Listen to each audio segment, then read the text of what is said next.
उनको और तेज धार कैसे दी जाए, इसके बारे में हम लोग विचार करेंगे।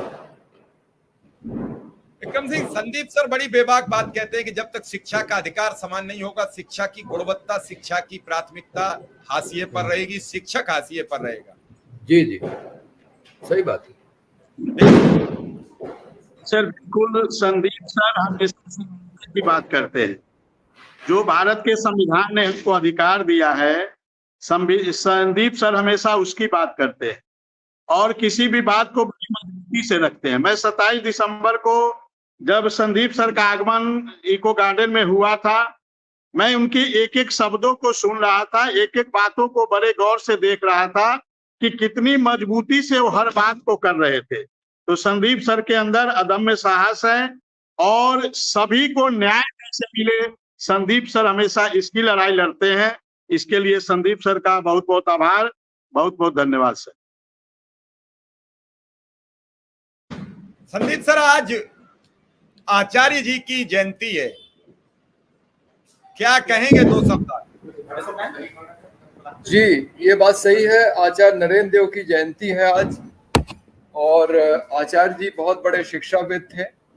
आपको मालूम है, उत्तर प्रदेश के 3 विश्वविद्यालयों के वो उपकुलपति रहे। काशी विद्यापीठ, लखनऊ विश्वविद्यालय और उसके बाद काशी हिंदू विश्वविद्यालय। और उनके बारे में ये मशहूर है कि बहुत बड़े विद्वान थे। बौद्ध धर्म दर्शन पे उन्होंने किताब लिखी। बचपन में ही संस्कृत सीख ली थी, गीता और हिंदू धर्म ग्रंथों का अध्ययन कर लिया था। और उसके बावजूद वो नास्तिक रहे और किसानों के मुद्दे को उन्होंने, भूमि सुधार के मुद्दे को उठाया था उत्तर प्रदेश के अंदर। और ये नेहरू जी की आत्मकथा में लिखा है कि कांग्रेस के राष्ट्रीय अधिवेशनों में सबसे प्रगतिशील प्रस्ताव उत्तर प्रदेश से आते थे। उस समय संयुक्त प्रांत कहा जाता था। तो आचार्य जी ने जनता के मुद्दों को उठाया और हमेशा जो है संघर्ष में भी शामिल रहे।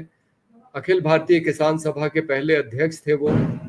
और इसके अलावा छात्रों की बहुत, मतलब उत्तर प्रदेश में इस तरह का एक व्यक्तित्व हुआ है, ये हम लोगों के लिए बड़े गर्व की बात है कि लखनऊ विश्वविद्यालय के छात्र उनके पास जाते हैं, कहते हैं कि हमारे पास रहने के लिए हॉस्टल नहीं है, तो अपना उपकुलपति का घर खाली कर देते हैं और बच्चों को कहते हैं इसमें रहो, और खुद सामने जाके न्यू हैदराबाद कॉलोनी में एक फ्लैट किराए पे लेके रहने लगते हैं।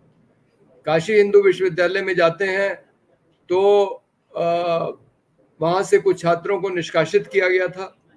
तो निष्कासन तो उन्होंने नहीं रोका, लेकिन काशी विद्यापीठ में बात की करके ये सुनिश्चित कर लिया कि उनका दाखिला काशी विद्यापीठ में हो जाए, ताकि उनका करियर बर्बाद ना हो।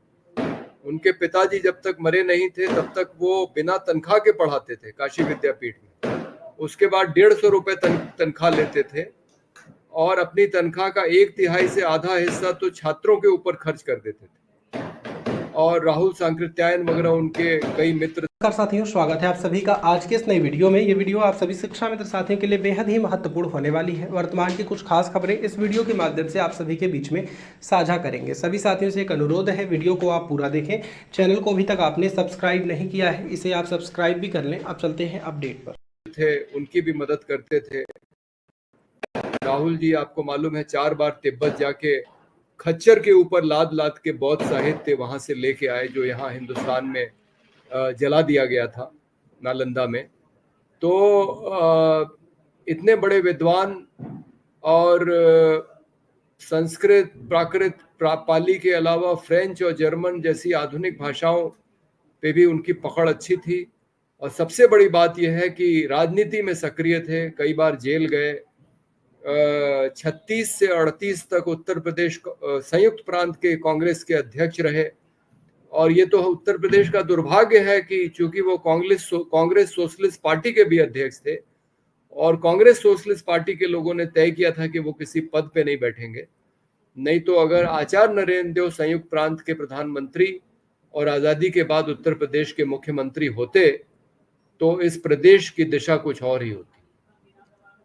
तो आज तो मैं सिर्फ इतना ही कहूँगा, आज उनका जन्मदिन है और ऐसे महान शिक्षाविद से प्रेरणा लेके हमको इस प्रदेश और देश की शिक्षा का स्तर ऐसा बनाना है कि हमारे जो बच्चे हैं उनको भी अच्छी तरह से शिक्षा मिले और उनको जो पढ़ाने वाले हैं वो भी पूर्ण संतुष्टि के साथ अपना काम कर सकें, उनको पूरा सम्मान मिले।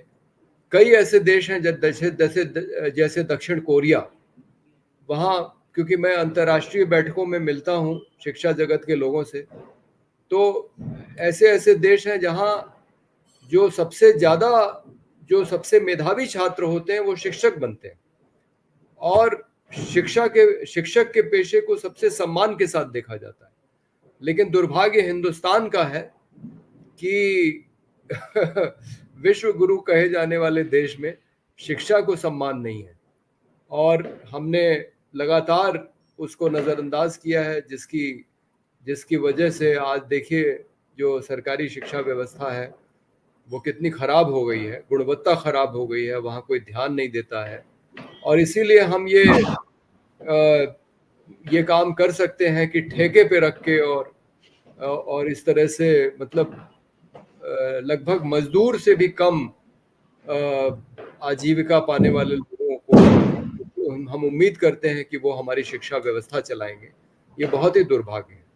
जब तक हम शिक्षा को वो दर्जा नहीं देंगे जहां हम शिक्षा की गुणवत्ता को अच्छा न करें और शिक्षक को जब तक हम सम्मान नहीं देंगे तब तक ये देश प्रगति नहीं कर सकता। वो भले ही हमारे प्रधानमंत्री कुछ भी कहें, हमारी सरकारें झूठे आंकड़े पेश करते रहें विकास के, लेकिन ये देश तब तक प्रगति नहीं कर सकता जब तक इस देश के हर एक बच्चे को अच्छी शिक्षा नहीं मिलेगी और उसको पढ़ाने वाला शिक्षक अच्छी तरह से अपना काम नहीं कर पाएगा। संदीप सर, मैं एक बात आपसे जरूर अनुरोध करूंगा, क्योंकि आप इन सब मुद्दों पर समझते रहते हैं। मेरा आपसे ये अपील है कि